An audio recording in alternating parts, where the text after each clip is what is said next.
नमस्कार दोस्तों, मेरा नाम है रितेश और मेरे चैनल पे आपका स्वागत है।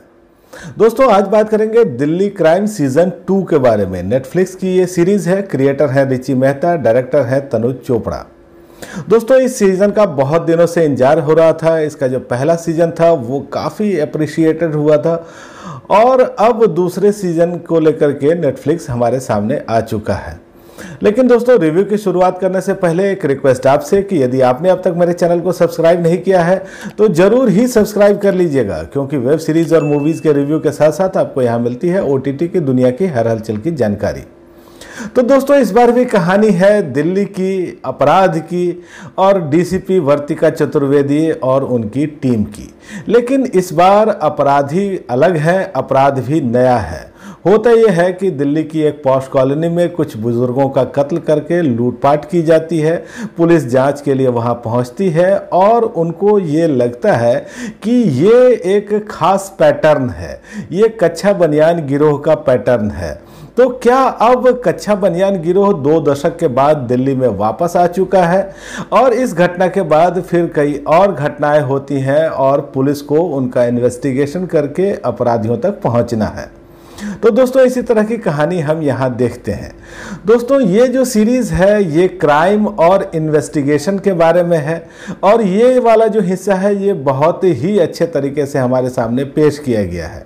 लेकिन इसके साथ ही ये सीरीज़ हमारी सोसाइटी के बारे में भी है, हमारे समाज का एक कड़वा सच हमारे सामने लाती है और ये है क्लास डिफरेंस। दोस्तों, दिल्ली में बहुत सारे लोग हैं जो बहुत अमीर हैं, गरीब लोग उनके यहाँ काम करते हैं, लेकिन इन अमीरों को किसी की परवाह नहीं।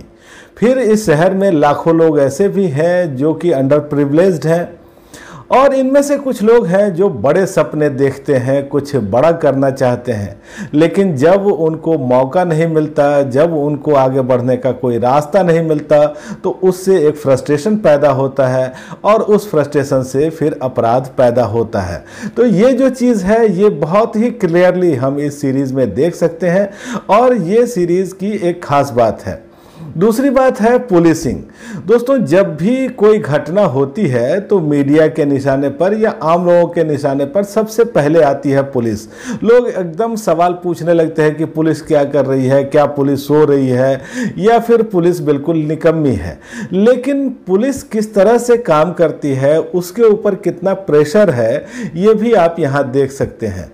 पुलिस में मानव संसाधन की कमी है, इसके अलावा यहाँ प्रेशर अंदर से भी है और बाहर से भी है। केस को जल्दी सॉल्व करना है और पूरे प्रोसीजर के साथ करना है, क्योंकि प्रोसीजर में अगर कहीं कोई गड़बड़ी हुई तो फिर सवाल उठने लगेंगे। तो इन दबावों को झेलते हुए कोई पुलिसकर्मी कैसे काम करता है। इसके अलावा दोस्तों, जो पुलिसकर्मी हैं उनका भी अपना जीवन है, उनका परिवार है, लेकिन काम के दबाव के कारण उनको अपने निजी जीवन में क्या क्या समझौते करने पड़ते हैं या फिर उनके अंदर का क्या फ्रस्ट्रेशन है, ये सब चीज़ें आप इस सीरीज़ में देखते हैं। दोस्तों, ये जो सीरीज़ है ये पुलिस और पुलिस इन्वेस्टिगेशन के बारे में है और ये इसमें एक खास बात है कि ये सीरीज़ कभी भी बहुत ज़्यादा ड्रामेटिक नहीं होती, एकदम सही तरीके से चलती है। आपको लगता है कि आप कोई रियल पुलिस इन्वेस्टिगेशन देख रहे हैं। तो ये जो सीरीज़ है दोस्तों, एक बहुत ही इंगेजिंग सीरीज़ है, एक थ्रिलिंग सीरीज़ है, इंटरेस्टिंग सीरीज़ है और एक फास्ट पेस सीरीज़ है। इसको देख करके आपको काफ़ी मज़ा आने वाला है।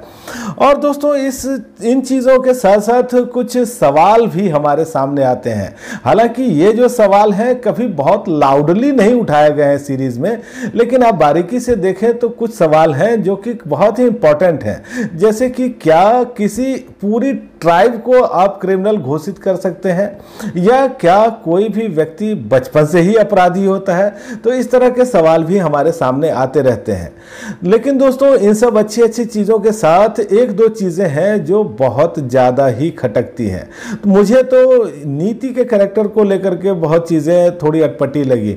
जैसे कि नीति जो है वो ACP है, लेकिन जो उनका घर आप देखिए या ऑफिस में उनका रुतबा देखिए तो वो उनके पद से मैच नहीं करता है। ऐसा लगता है कि वो ACP ना हो, कोई दरोगा हो।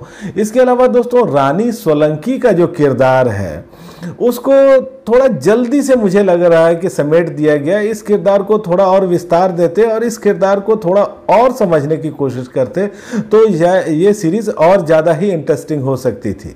दोस्तों, अगर एक्टिंग के हिसाब से देखें तो शेफाली शाह यहाँ लीड रोल में है और गजब की एक्टिंग उन्होंने की है। शेफाली शाह की तो तारीफ आपको करनी ही पड़ेगी। बहुत सारे रोल में हमको ये अलग अलग दिखी हैं और जहाँ भी वो दिखी हैं, जैसे भी वो दिखी हैं, बहुत कमाल की हैं। इस सीरीज़ में भी जो उनका किरदार है वो बहुत ही एक कॉम्प्लेक्स किरदार है। एक ऐसा किरदार है जिसके ऊपर बहुत सारी रिस्पॉन्सिबिलिटीज़ है और एक ऐसा किरदार है जिसको डिसीजन मेकिंग करना है, सही राह उनको चुननी है और ये एक मुश्किल काम है, लेकिन इस किरदार को बहुत अच्छे ढंग से उन्होंने निभाया है। इसके अलावा दोस्तों आपको राजेश तेलंग दिखते हैं, बहुत शानदार तो वो है ही, उसकी रसिका दुग्गल है और दोस्तों उसके साथ आपको दिखते हैं आदिल हुसैन, गोपाल दत्त। तो ये सब लोग अपनी अपनी जगहों पर ठीक हैं। इस सीज़न में तिलोत्तमा सोम जो है वो बहुत ही कमाल लगी हैं और बहुत अच्छी अदाकारी उन्होंने की है। आप बरबस उनकी तरफ देखते हैं और वो आपका ध्यान आकृष्ट जरूर ही करती है। तो इनकी भी जो अदाकारी है बहुत ही अच्छी रही है। दोस्तों, तकनीकी तौर पे देखें तो भी ये सीरीज़ आपको अच्छी दिखती है। यहाँ सिनेमेटोग्राफी बहुत ही अच्छी है, खास करके जो दिल्ली के मिजाज को यहाँ कैमरे से पकड़ने की कोशिश की गई है वो अच्छा है। कुछ एरियल व्यूज़ हैं वो अच्छे लगते हैं। बैकग्राउंड स्कोर भी ठीक ठाक है। तो दोस्तों, दूसरे सीजन में 5 एपिसोड आए हैं और ये एपिसोड 35 मिनट से 50 मिनट के आसपास के हैं और एक साफ सुथरी ये सीरीज़ है। हालांकि इसमें एब्यूजिव लैंग्वेज का इस्तेमाल बहुत ज़्यादा किया गया है। तो दोस्तों, ये जो सीरीज़ है मुझे लगता है कि एक nicely written, nicely directed and nicely presented series है और एक अच्छी सीरीज़ है, आपको ज़रूर देखनी चाहिए। मेरी रेटिंग है 5 में से 4 की। तो दोस्तों, ये रिव्यू आपको कैसा लगा मुझे कमेंट करके बताइएगा और आपने अगर ये सीरीज़ देखी है तो भी मुझे बताइएगा कि आपको ये कैसी लगी। धन्यवाद।